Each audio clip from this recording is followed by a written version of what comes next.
Let's see. Suspect, suspectant, suspend. Here we are. Suspense. The condition of mental uncertainty, usually accompanied by apprehension or anxiety.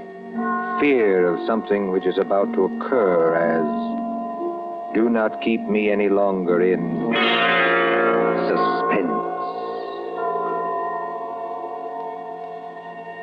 For our story of suspense tonight, we invite you to enjoy The Devil in the Summer House by John Dixon Carr.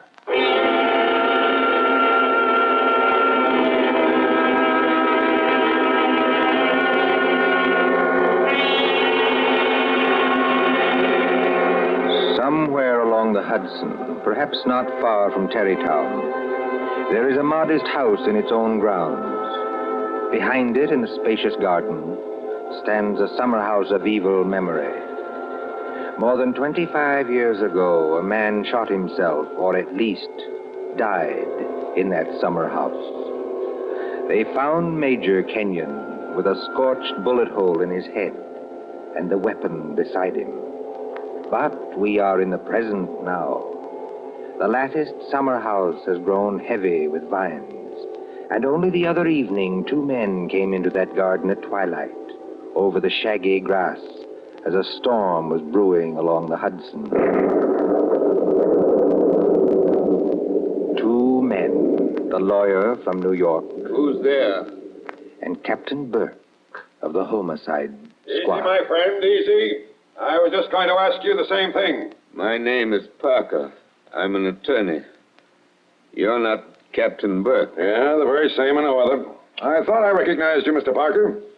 Must be something important to bring you so far from New York at this time of night. I was in Tarrytown anyway. I thought there'd be a housekeeper here, but I don't see any lights. You've got business here? Yes, in a way. Have you? I don't know. I'll tell you better after you tell me what brought you to a place that no one has lived in for 10 years. Tell me, Captain. Did you ever get an anonymous letter from a dead man? Did you? No, I can't say I did. The letter's anonymous. How do you know the man's dead? Because they're all dead. Every last one of them. Dead and under the ground, where they can't be hurt any longer. Look. There's the summer house where Jerry Kenyon used to work. There are the windows of the library and the dining room. Looking for it. Confound this lightning. Makes the windows blaze, don't it? Jerry Kenyon hadn't a care in the world. Yet he shot himself. I'll show you the letter. Now, look, Mr. Parker, I couldn't read anything in this light. But if we can get inside the house Certainly we can get into the house. I was the family attorney. I've got the keys. Why should a dead person send me a letter?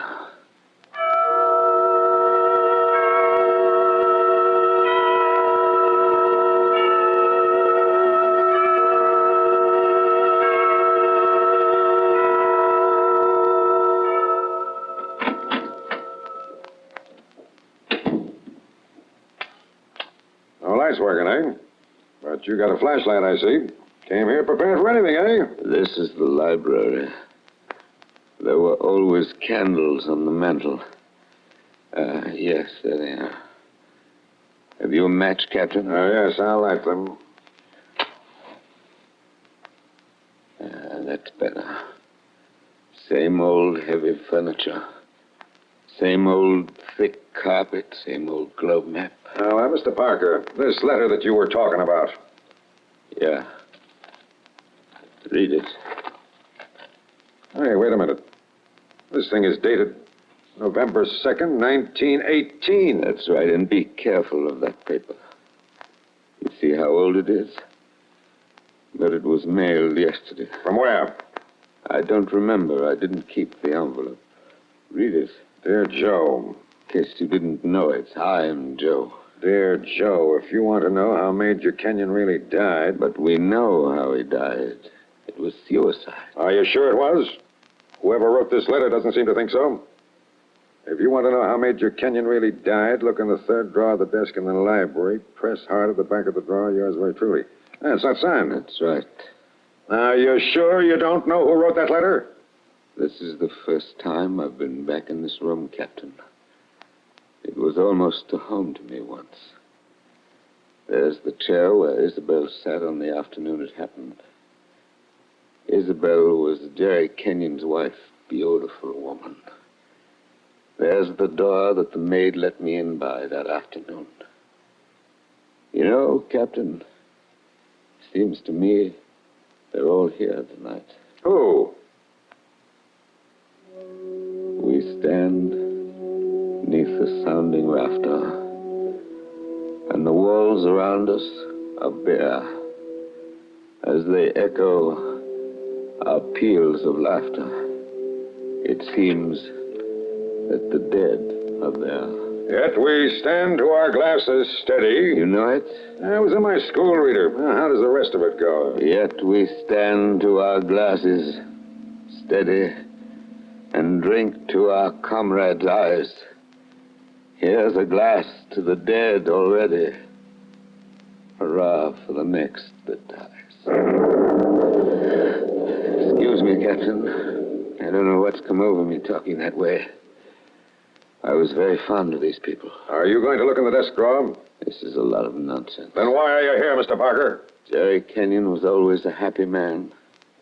At least that's what I always thought. Big, boisterous fellow. Yeah? He had a good position with Vitaton. You know, the phonograph company. Yeah, sure, I know. But he'd just been made a major in the army. 1917. There was a war on then, too, if you remember. I remember. To make the world safe for democracy. Old days. Old heartaches. Old memories. I remember that blazing hot day in August when all the windows were up. I remember this room. And Isabel, that was Jerry's wife, sitting in that chair, knitting. I remember...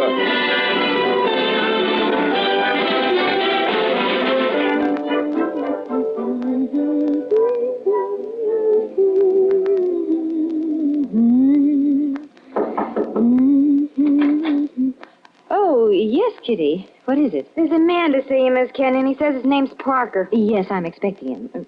Show him in, please. All right, ma'am. Shall I take your knitting in your knitting bag? Why should you take my knitting?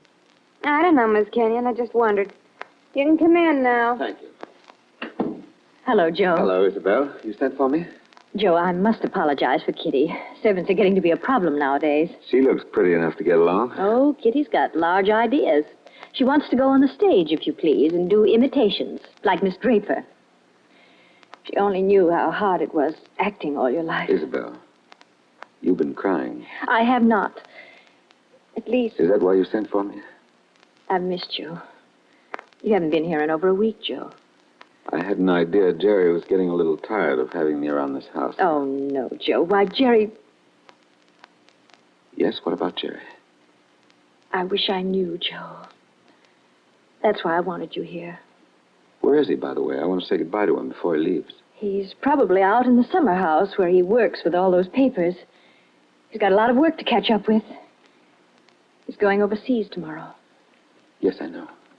He's out there. He's been out there all day.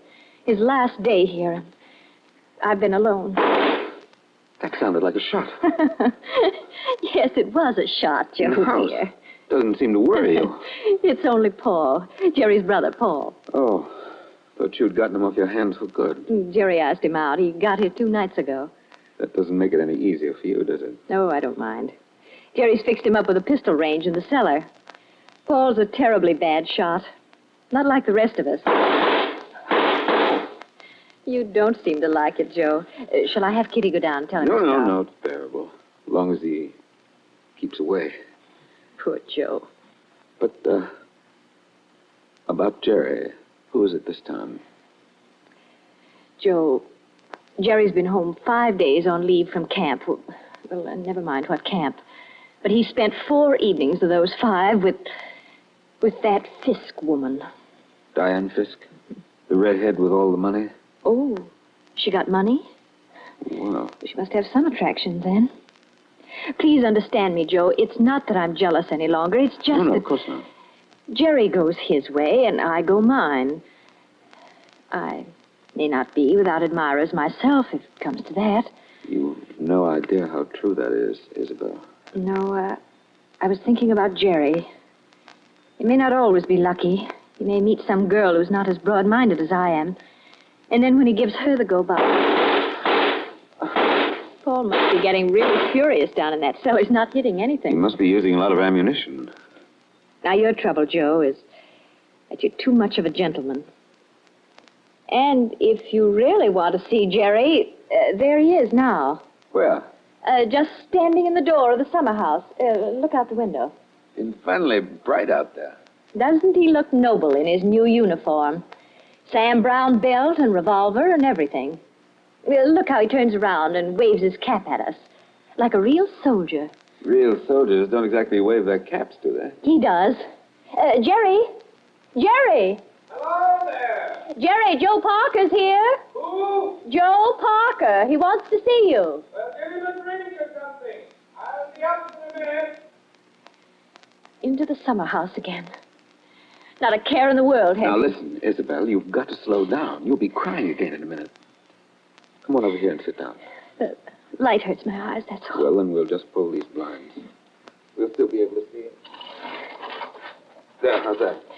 It's better, thanks. Now, can I get you anything? Oh, no, you heard the Great White Chief's orders. I'm to get you something.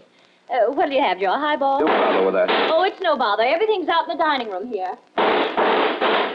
The iceman didn't deliver today of all days, so I'm afraid I can't give you any ice. I read in the paper yesterday that we're likely to have automatic ice boxes any day now. Things that freeze ice by electricity or something. Do you believe that, Joe? I doubt it. Listen, Isabel. Here you are. It's not cold at all. It's the best I could do. Thanks, Emma. What I wanted to say was, couldn't you get that brother of yours to give up practicing now? Hasn't he done his good deed for the day? Yes, maybe he has. I'll ring for Kitty. You don't have to call me, Miss Kenyon. I'm here. Oh, yes, Kitty. What is it? It's only to tell you there's another visitor. This time it's a woman. Lady, Kitty. Call her a lady, please. Well, maybe. She says her name's Diane Fisk. Diane Fisk, that's Jerry. Kitty, tell the lady I'm not in. Lady. She's a fine lady. I don't want to intrude, my dear. I don't want to intrude. Anyway, it's too late, Miss Kenyon. She's coming down the hall now. My dear Mrs. Kenyon. How do you do, Diane? This is a friend of ours, Miss Fisk, Mr. Parker. Oh, now, I don't want to intrude, really, I don't. I wouldn't have intruded for worlds, especially on a day like this. Isn't it awful? But your husband simply insisted, my dear Mrs. Kenyon, he simply wouldn't take no for an answer. I'm sure he wouldn't. Do you know what he's brought from his office as a surprise? No. A phonograph recording machine. He's going to let us use it. So that we can all hear ourselves talk twice. How nice. Heaven's name, can't somebody stop that firing? Don't fly off the handle. Take it easy now. Kitty, Yes, ma'am. would you please go down the cellar and tell Mr. Kenyon's brother he's driving us all crazy. Tell him to stop. Yes, ma'am. My dear Mrs. Kenyon, I do hope I haven't offended you in any way. I know I'm a silly little chatterbox. They say people who have red hair often are. Because at your age, you must find the heat very trying. Don't you think we'd all better sit down? I was very much interested in what Miss Fisk said about a phonograph recording machine. Mrs. Kenyon was just talking about a machine to make ice. Yes. Isn't science wonderful? But I do think it was neat of Major Kenyon to invite me out here and then go and fall asleep in the summer house. Did you say fall asleep? Yes, of course. How did you know? Well, I came up the back way and I saw him in the summer house with his head forward on the table, taking a nice little snooze. It's very queer. Of course, you couldn't see much except in the bright light of the door, but I think I saw him there. I didn't disturb him, naturally. But I think I'd better disturb him. Oh, now, please don't trouble on my account. The fact is, my dear, I don't altogether trust myself in this room. A woman of my age has to conserve her strength, you know. So if you'll just excuse me. Well, of course, if you... Oh, dear, I just can't think what I'm always saying because I have the best intentions in the world, Mr. Barker, but... Parker. Oh, yes, Parker, but I do somehow manage to offend people being so dependent and everything. Except the men, of course. I couldn't defend you, Mr. Parker. Now, could I? Madam, I'm not sure. Well, of course, the person I really came to see was Paul, Mr. Kenyon's brother. He's a little young, of course, but he's joining up next month, and I think we should all do our bit, don't you? He has such a pleasant personality. I think he likes me. Why, if he walked in at that door this minute... Now, how am I ever going to get any place? Someone's always interrupting my revolver practice just when I'm getting to the point where I can... Oh, Why, Paul, good Lord, are you here again? you're a very untidy object, Paul. Well, it's pretty untidy in this cellar. And dirty. I've got cockroaches on me, so keep away. Did you have a good day shooting? Swell. One of the best. Hit the target? On the only shot that mattered, I hit the target dead center. That sounded like Isabel. I think it was Isabel. Why have you got those blinds down? Get them up. What is it? What's wrong with you? What are you looking at through that window?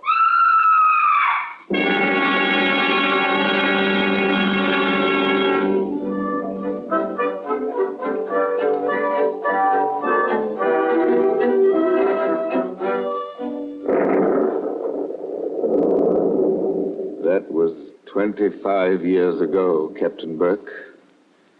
We found Jerry Kenyon lying across the table in the summer house. He'd shot himself through the head with his own revolver from the holster. It was lying on the floor beside him. Shut up, Zarberg. I see. When Isabel found him, he'd been dead about half an hour. The doctors proved that, did they? Yes, that shot had been fired against his head. The front of his uniform cap was powder burned where the bullet entered. There's no doubt about that. None at all. We never noticed the real shot Because that young lad was shooting off guns like a maniac in the cellar. Precisely. Now they're all dead. By accident, illness, they're all gone. Isabel Kenyon died less than a year afterwards. I think she died just because she was so fond of Jerry. I suppose you've guessed my little secret. Oh, I think I can sort of read between the lines. You were in love with Isabel Kenyon, weren't you? Yes. Well, these things happen. I never let her see it, you understand? Women know, pretty generally. So, they're gone. The youngest of them. And I'm left alone with old tunes, old ghosts, wondering why the fellow ever killed himself. Why? Why? And this morning, out of a clear sky, I get a letter saying, if you want to know how Major Kenyon really died, look in the third drawer of the desk in the library. But I tell you, we know how he died. Well, aren't you going to do it? Naturally. I've got a key somewhere here that fits the drawer. Now, listen, Mr. Parker. In my father's country, in Ireland, they got a saying that when a man's going to commit suicide... I thought of doing that, too. Then the devil comes in and takes him by the hand and talks to him. They say you can see the devil as plain as I see you just before you pull the trigger. The devil must have been in the summer house that afternoon, then. Oh, no, he wasn't. What do you mean? Major Kenyon didn't kill himself. He was murdered. My dear Captain Burke, the police covered all that at the time. Everybody had an alibi. They did they? Well, think of what I've told you. Isabel and I were together all the time. Paul, her brother, was shooting off guns in the cellar. Yeah? Diane Fisk, Yeah, what about her? her chauffeur who drove her there, swore he saw her walk straight up to the place. She passed the summer house, but didn't stop there. Well, that checks. Even Kitty, the maid, could prove she'd never stirred out of the house until just a minute or so before Isabel went herself. Oh, and why did the maid have to leave the house at all? She was taking Jerry the black coffee he drank every afternoon. He'd already been dead half an hour then. And that, my dear Captain, disposes of everybody. Well, now listen, Mr. Parker.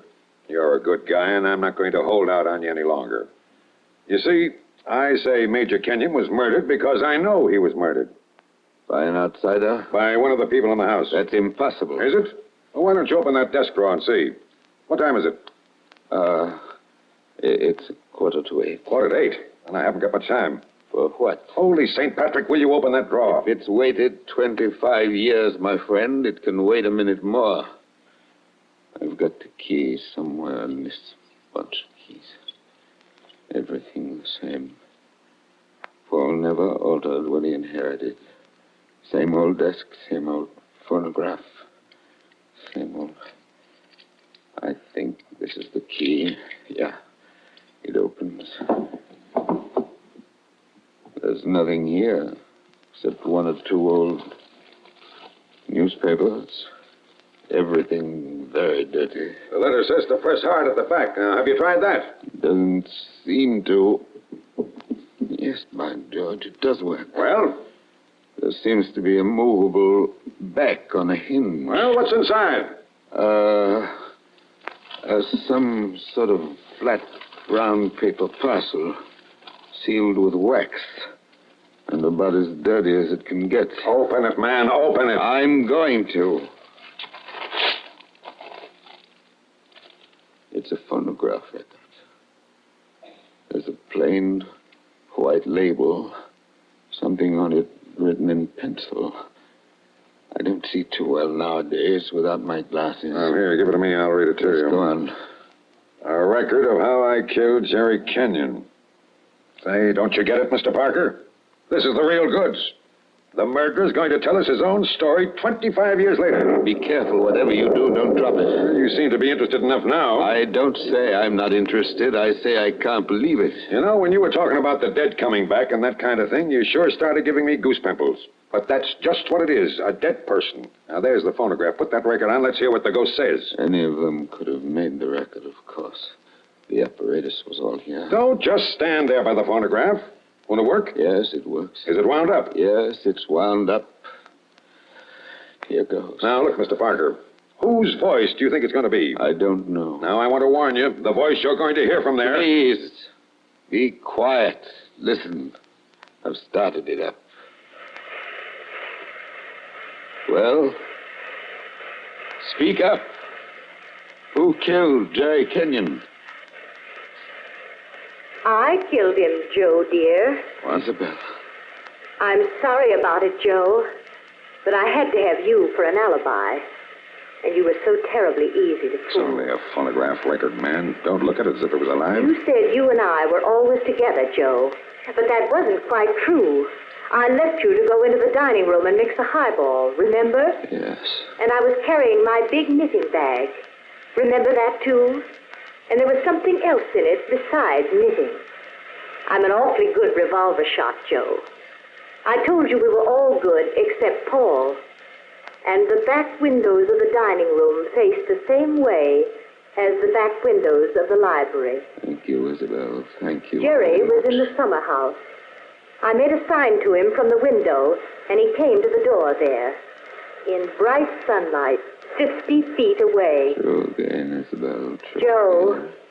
don't you know what August heat is in a wooden summer house? Didn't anybody see that no man would be wearing a cap inside on a day like that? Jerry had taken his cap off before he went into the summer house. We saw him do it. He was bareheaded when he came to the door. So I lifted the revolver and shot him through the head. Then I dropped the gun back in my knitting bag and went back into the library with your drink. Isabel. Don't talk back to the thing, There man. was You'll drive me something else screwy. in my knitting bag, too. I had to use it. It was a duplicate of Jerry's army camp with a powder-burned hole already fired through it in the place I wanted. Very clever of you, Isabel. So I've been the goat for 25 years. I waited for some time and then slipped out to find the body. I fitted the new cap over Jerry's head in place where it ought to go. I put the old cap in my knitting bag. I took his revolver out of the holster and kept it. The gun that I'd used, I dropped on the floor beside him. So I proved it was suicide. You see? You proved it to me. Joe, listen, I'm very sick. They tell me I'm going to die. You are dead. Joe, I'm afraid. I'm going out in the dark, and I don't know what's there. Don't go away, Isabel. Come on. Joe, Just for a minute. Okay, I've had just about enough of this. Joe, I want you to tell everybody about it. I want you to tell them how a poor, crazy woman couldn't stand that man any longer, and how... There. It's cut off and it's going to stay cut off. Thank you. I've heard about enough, too. But you can't arrest her now, my friend. You can't arrest her now. After hearing that, I'm not going to arrest anybody. Tell me, Captain. Did you know what was on the record? No. That's why I had to hear it. I knew about it, but I wasn't sure what it had to say. But so help me, I never guessed how hard it would hit you. Man, don't you get it even yet? Yes, I get it. Oh, no, you don't. You don't see anything. That was how the fake suicide was managed, yes. That's just how it was all done, bar one or two little things. Only what? Only it wasn't Isabel Kenyon who committed the murder. Did I hear you correctly? You did? This is another one of your little jokes, I imagine. Can't you let me alone? Have you some kind of personal spite against me? What did I ever do? You're going to hear the real truth now if I have to hold you down in that chair. I know Mrs. Kenyon didn't kill her husband because I've just come from talking to the real murderer up the river. But they're all dead. Oh, no, they're not. And I haven't got much time either. That clock's just going to strike 8. What's the time got to do with Good it? deal if you'll follow me. Mrs. Kenyon died less than a year after her husband, didn't she? Yes. But it wasn't Mrs. Kenyon's voice you just heard on that record. What? I'm telling you, the real murderer hated her. Hated her like poison and wanted her blamed for the crime. When Mrs. Kenyon died, the real murderer wrote a letter. Well? But she never mailed that letter. She made a lying record of Isabel Kenyon's voice as evidence. Now you figure it out for yourself. Who was pretty enough to take Major Kenyon's eye and strike back like fury when she got thrown over? Who wanted to go on the stage and do impersonations?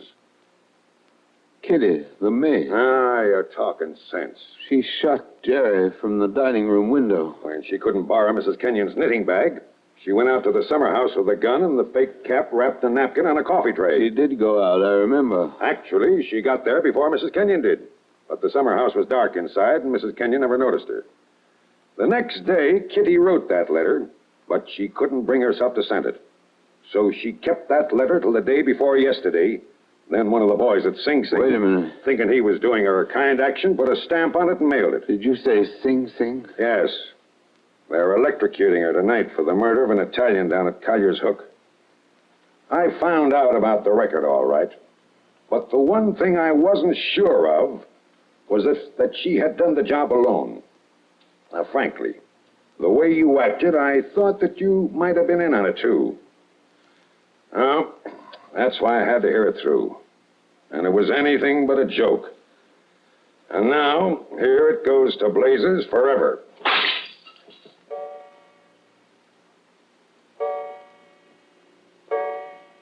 $8:00. Now she's dead.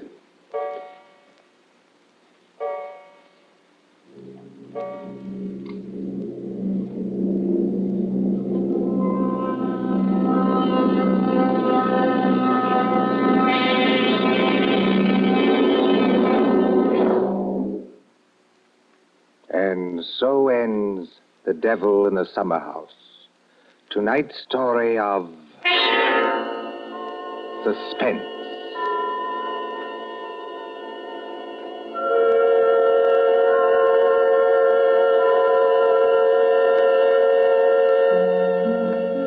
The part of Mr. Parker was played by Martin Gable.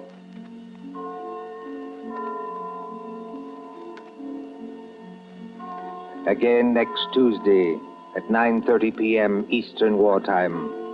A story dedicated to the thrill of the nighttime, the hushed voice and the prowling step. Another adventure in suspense.